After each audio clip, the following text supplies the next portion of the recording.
The air in the chapel was thick, heavy with the cloying scent of lilies and the silent, suffocating weight of grief. It clung to the dark wood of the pews, to the velvet of the kneeling cushions, to the very fabric of my black dress. I felt like I was drowning in it, each breath a struggle against a tide of sorrow. From my seat in the front row, the polished mahogany of Maya's casket gleamed under the soft, mournful light of the stained glass windows. It was too beautiful, too final. A lacquered box holding all the laughter, all the secrets, all the vibrant, chaotic energy that had been my best friend. We had been inseparable since we were 7 years old. A bond forged over a shared love for climbing trees, a mutual disdain for math, and the solemn promise to be each other's maid of honor. I had kept my promise. She had been the most breathtaking bride I had ever seen, a vision in ivory, her eyes sparkling with a joy so fierce it was almost intimidating. She had laughed, a sound like wind chimes, and whispered in my ear, "You're next, Alara. Don't you dare get married without me holding your bouquet." Now here I was preparing to give her eulogy. The irony was a bitter pill in my throat. The funeral was a blur of faces, all etched with the same carefully composed sadness. Maya's parents, aged a decade in a week, sat beside me, her mother clutching a damp, shredded tissue, and next to them Liam, Maya's husband of 5 years, my friend. Liam was the picture of a shattered man. His normally immaculate blonde hair was unkempt. His sharp, tailored suit seemed to hang off his frame, and his blue eyes, usually so clear and full of humor, were bloodshot and hollow. He hadn't spoken much since it happened. The police had called it a tragic accident. A single-car crash on a winding country road during a storm. Her car had hydroplaned, spun out of control, and met an ancient oak tree that refused to yield. It was senseless, a cruel act of a random universe. I had spent every night since the news broke replaying it in my mind, trying to find some logic, some reason, but there was none. There was only a gaping hole where Maya used to be. My hand, resting on my lap, trembled as I clutched the folded piece of paper containing my speech. The words on it felt inadequate, flimsy things to describe a force of nature like Maya. How do you summarize a hurricane in a paragraph? How do you distill a lifetime of shared moments off late-night talks fueled by cheap wine, of disastrous road trips and triumphant successes, of holding each other through heartbreak and celebrating every victory into a 5-minute speech? When the minister called my name, my legs felt like lead. I walked to the lectern, my heels clicking a somber rhythm on the stone floor. I looked out at the sea of tear-streaked faces, finally letting my gaze rest on Liam. He gave me a weak, almost imperceptible nod, a flicker of encouragement in the vast emptiness of his eyes. I took a deep breath, the scent of lilies and old hymnals filling my lungs, and began. "There's a photograph," I started, my voice wavering before I forced it steady. "It sits on my mantelpiece. It's of me and Maya when we were about 10. We'd built a well, we called it a treehouse. It was more of a collection of mismatched planks held together by sheer willpower and an alarming number of nails. In the photo, we're both covered in mud and sawdust. Maya is missing a front tooth, and she's grinning so wide you'd think she'd just conquered the world. And in a way, she had. That was Maya. She didn't just live life. She attacked it with a paintbrush in one hand and a bottle of champagne in the other. I talked about her art, her passion. Maya was a painter, and her canvases were explosions of color and emotion. She could capture the soul of a person in a single brushstroke, the feeling of a memory in a shade of blue. Her studio, a converted loft downtown, was her sanctuary, a chaotic, beautiful mess that was a perfect reflection of her mind. I talked about her loyalty, how she had once driven 8 hours straight through the night just to bring me ice cream and sit with me after a brutal breakup. I talked about her laugh, that uninhibited, head-thrown-back sound that could make you forget why you were sad. As I spoke, the memories came flooding back, sharp and painful and beautiful all at once. I could almost feel her standing next to me, whispering a sarcastic comment in my ear, making me fight back a smile. For a moment, the grief receded, replaced by the warmth of her memory. She was the brightest star in my sky, I concluded, my voice finally cracking, the tears I had been holding back beginning to fall freely. And the world is so much darker without her. But the light she gave us, it doesn't just go out. We carry it with us, in our hearts, in the stories we tell. She would want us to remember the laughter, not the silence. So, let's honor her by living a little brighter, a little louder, a little more like she did. Goodbye, my friend. I love you. I folded the paper, my hands shaking so violently I could barely manage it. A wave of applause, soft and respectful, rippled through the chapel. I walked back to my seat, my body feeling hollowed out, and collapsed next to Liam. He put a hand on my back, a gesture of shared comfort, but his touch felt strangely cold, even through the fabric of my dress. The rest of the service passed in a haze. The coffin being carried out, the slow procession to the cemetery, the horrifying finality of the earth thudding against the wood. Each moment was a fresh stab of pain. I stood by the graveside, a single white lily in my hand, watching as Maya was committed to the cold, damp ground. It wasn't right. She hated the cold. Afterward, we gathered at her and Liam's house for the reception. It was a beautiful home, a modern structure with large windows that Maya had filled with plants, art, and warmth. But today it felt like a museum, a sterile exhibit of a life that was no longer being lived. People milled about, speaking in hushed tones, balancing plates of food they had no appetite for.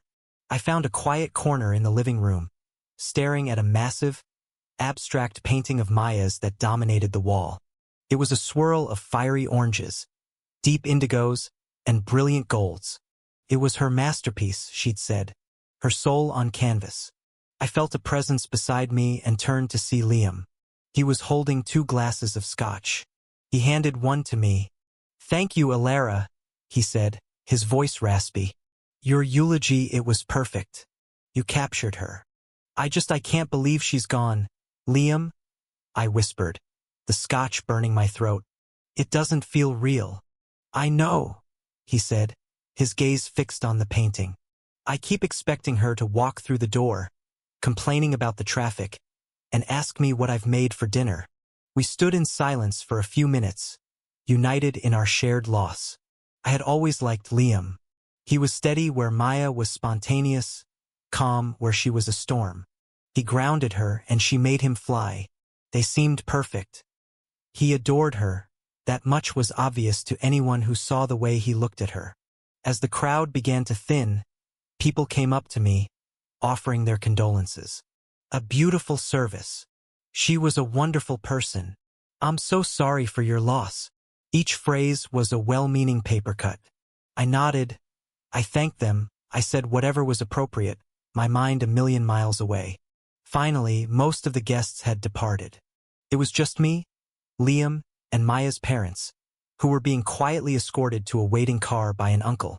I knew I should leave too, give him space to grieve in his own home. I placed my empty glass on a side table and turned to him. "I should go, Liam. Call me if you need anything. Anything at all. I mean it." He nodded, but his eyes were distant, unfocused. He walked me to the front door, the silence in the large house now deafening. We stood on the porch, the evening air cool and damp. A light rain had begun to fall, whispering on the leaves of the oak tree in the front yard. "Alara," he said, his voice barely a whisper.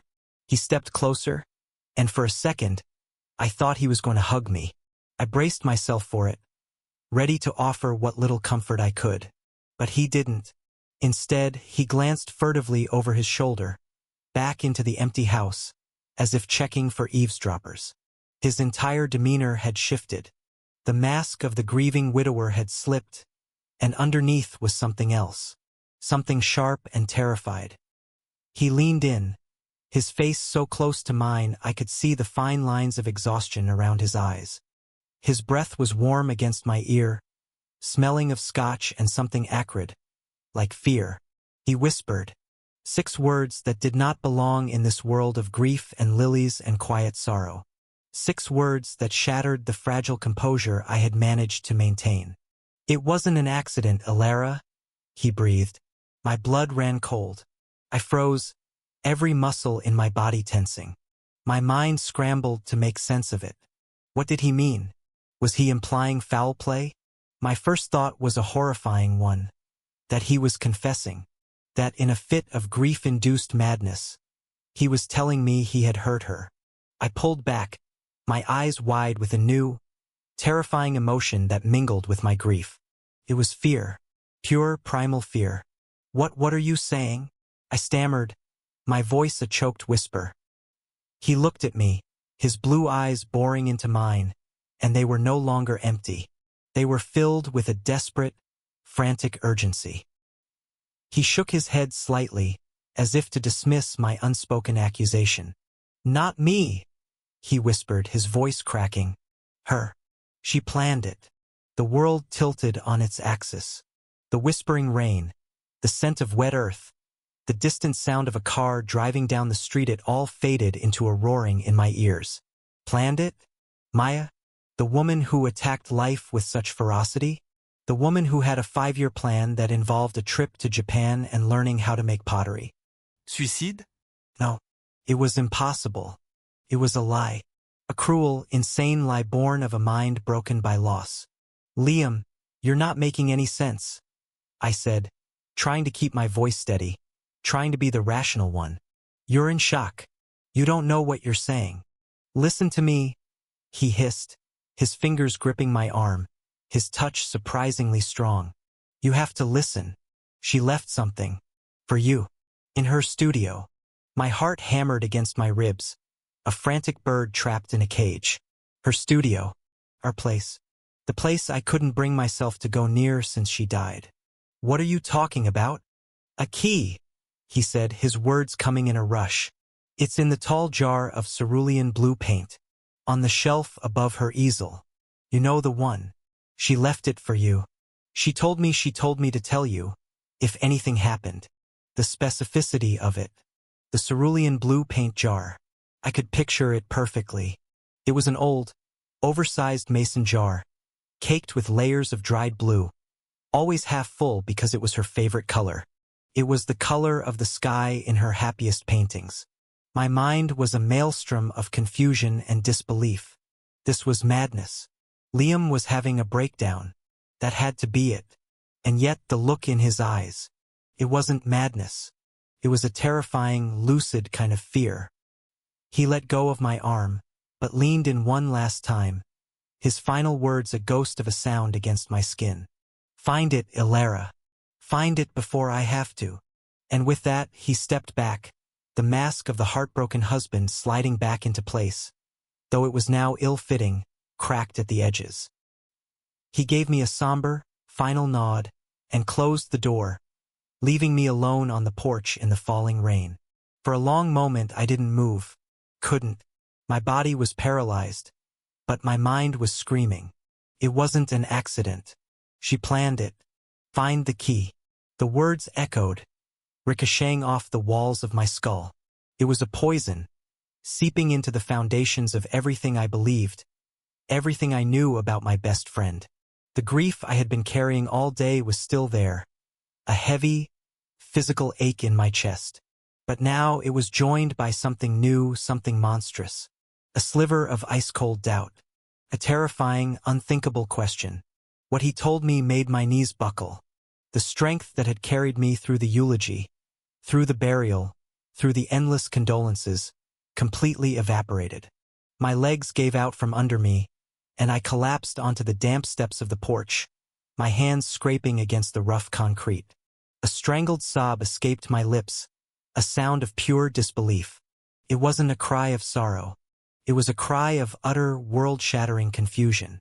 I sat there in the rain, oblivious to the water soaking through my black dress, my mind replaying his whisper over and over again.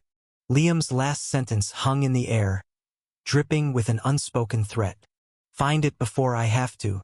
It wasn't a shared mission. It was a race. The image of Maya, grinning with her missing tooth, her eyes full of life, flashed in my mind. Then the image of her car, mangled and twisted around an oak tree. The two images warred, refusing to coexist. One of them had to be a lie.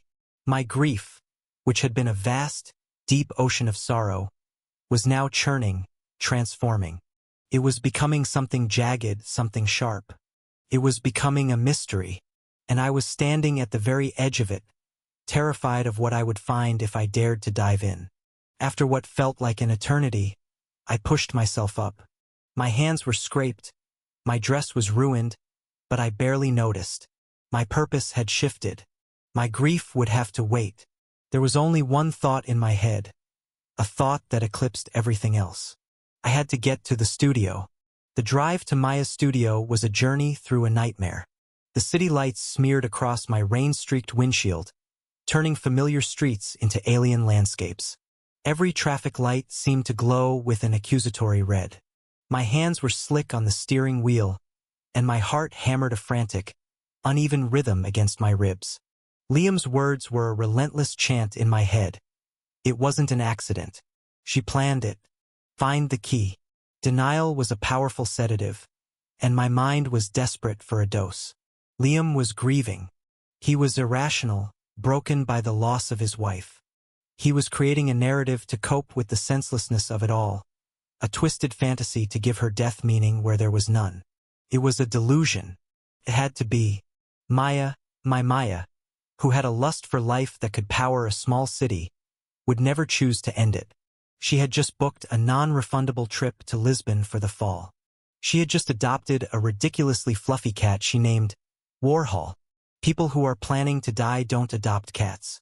But then, another of Liam's phrases would cut through my denial like a shard of glass.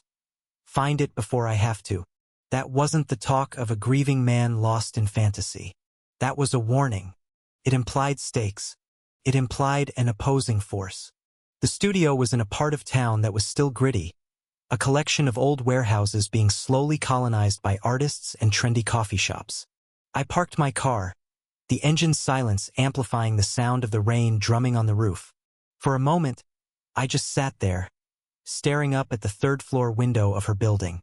The lights were off. It looked dark and abandoned, a tomb for her creativity. I had a key. Maya had given me 1 year ago, calling me her emergency contact for artistic crises and/or wine shortages. My hand trembled as I fished it from my keychain. It felt heavier than usual, like it was now the key to something far more significant than a loft apartment. The building's hallway smelled of dust and turpentine. The elevator whined its way to the third floor, the slow ascent giving my anxiety more time to build. When I stood before the heavy steel door of her studio, number 3B, I hesitated. Crossing this threshold felt like an irrevocable step. It meant accepting that something was wrong, that Liam's words might not be the ravings of a madman. It meant tainting the memory of my friend with a terrible suspicion. Taking a shaky breath, I unlocked the door and pushed it open.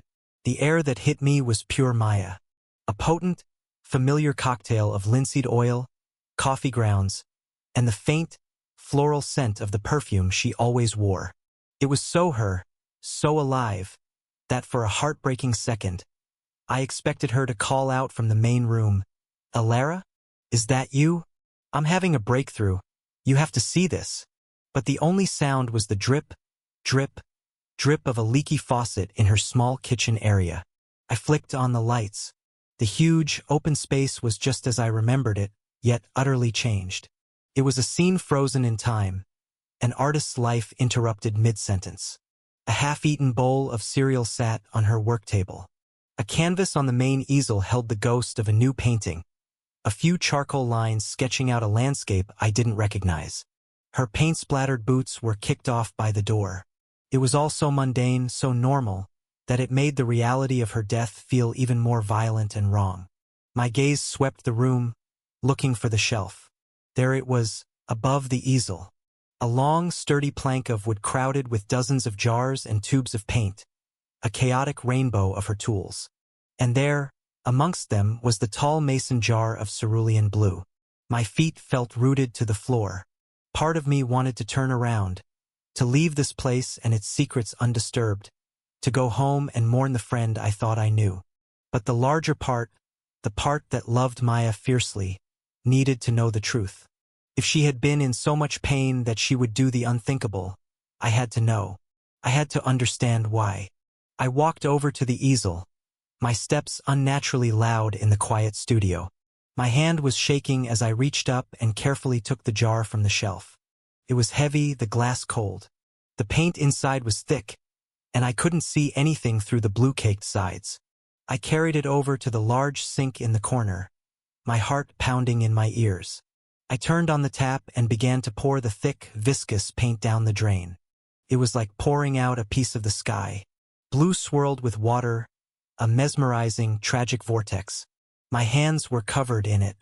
After a minute, something solid clinked against the bottom of the sink. I rinsed it under the running water. It was a small, old-fashioned brass key, the kind used for a diary or a small lockbox. It was attached to a simple leather cord. It was real. Liam hadn't been hallucinating. A wave of nausea washed over me. I gripped the edge of the sink, my knuckles white. This key was a confirmation. A confirmation that Liam was telling the truth about something. A secret existed. Now the real question. What did it open? I scanned the studio, my eyes darting everywhere. Maya wasn't one for safes or obvious hiding places. She liked old things, sentimental things. My gaze fell upon an old, dark-wood chest she used as a coffee table. It was a beautiful antique she'd found at a flea market years ago. I remembered her telling me the lock was broken and she just used it for storing blankets. But as I got closer, I saw it. A small, ornate keyhole, almost hidden in the dark carving. With a sense of dread and inevitability, I knelt before the chest. I inserted the small brass key into the lock. It fit perfectly. I turned it. There was a quiet, firm click. The sound echoed in the silent room like a gunshot. I lifted the heavy lid. There were no blankets inside. Instead, the chest was filled with a life I knew nothing about. On top was a thick, leather-bound journal. Beneath it were stacks of documents held together with rubber bands, a few USB drives, and a single, sealed envelope with my name, Alara, written on the front in Maya's familiar, artistic scrawl. My hands went to the letter first. My name written by her hand. It was a message from the grave. I ripped it open, my fingers clumsy and numb. My dearest Alara, if you are reading this, then the worst has happened. And I am so sorry. I know this will hurt you, and the thought of that pain is the only thing I regret. Please don't hate me. Liam was supposed to tell you. I made him promise. I knew you wouldn't believe it otherwise. You've always been the logical one, my anchor, and what I have to tell you defies all logic. My death was not an accident, but it was not a suicide either. Not in the way you might think. It was a choice, an escape, the only one I had left. Alara, my life was not what you thought it was. You know my story, or the story I told everyone. The trust fund artist who could afford to chase her passion. It was a good story. It was also a lie. The money, it didn't come from my parents' investments. It came from my father's real business. And when he died 2 years ago, I didn't just inherit his money. I inherited his problem. He wasn't just a retired financier. He was a master art forger. One of the best. For decades, he worked for a very small, very powerful syndicate run by a man named Julian Croft. Croft deals in beauty and brutality. He moves stolen and forged art, launders money through high-end auctions, and eliminates anyone who gets in his way. My father wanted out. He started gathering evidence against Croft, a sort of insurance policy. But he got sick before he could use it. When he died, Croft assumed the evidence died with him. He was wrong. My father left it all to me. At first, I wanted nothing to do with it. I wanted to burn it all. But then Croft came to me. He didn't threaten me, not directly. He was charming, paternal. He offered me a position to continue my father's work. He said it was in my blood. He made it clear it wasn't really a request. I was trapped, so I played along. I pretended to be the dutiful daughter, the talented apprentice. But all the while, I was adding to my father's evidence. I was looking for a way to expose Croft and burn his entire empire to the ground. My eyes scanned the page, my mind struggling to process the words. Art forger? Syndicate? Julian Croft? It sounded like the plot of a movie, not the life of my best friend who was scared of spiders and cried during sappy commercials. I got too close, Alara. A few weeks ago, I found the proof I needed: ledgers, offshore account numbers, everything. But they found out. I don't know how. A whisper from an informant. A piece of misplaced data. Suddenly, the smiles stopped. The friendly calls became thinly veiled threats. They started watching me. They bugged my phone. I knew it was only a matter of time before they came for me, and for the evidence. And they would have come for Liam. They would have used him to get to me. I couldn't let that happen. Liam knew some of it, but I kept the worst from him to protect him. He begged me to stop, to just give them what they wanted. But I couldn't. It wasn't just about me anymore. It was about all the people Croft had ruined. So I made a plan. A final, desperate one. À stage d'accident. A way to die on my own terms. A way to make them believe the threat was gone, that the evidence was lost forever in a fiery crash. They wouldn't look for a dead woman's secrets. They would move on. The contents of this chest are everything. The evidence. My father's and mine. Croft's entire operation is in here. Liam's whisper was not a threat to you, Alara. It was a desperate plea.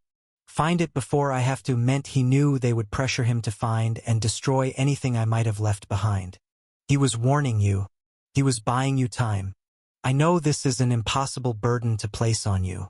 But you are the only one I could ever trust. The police are useless. Croft has people everywhere.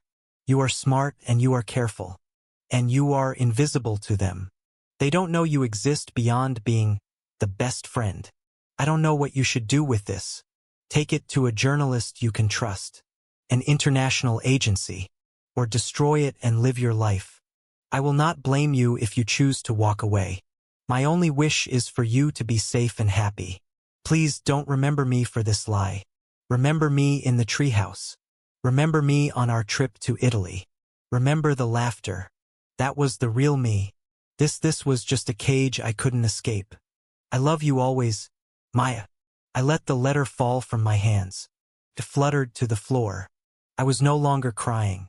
The tears were gone, replaced by a chilling, profound clarity. The grief was still there, a massive, unmovable weight in my soul, but it had been reshaped. The senseless tragedy now had a horrifying, heartbreaking logic. She hadn't chosen to die. She had been sentenced to it. I reached into the chest and picked up the journal. I opened it to a random page. It was filled with her handwriting, but also with names, dates, and coded notes about transactions and paintings. It was a chronicle of her double life. This wasn't the sketchbook of an artist. It was the ledger of a spy. The whole world had been turned upside down.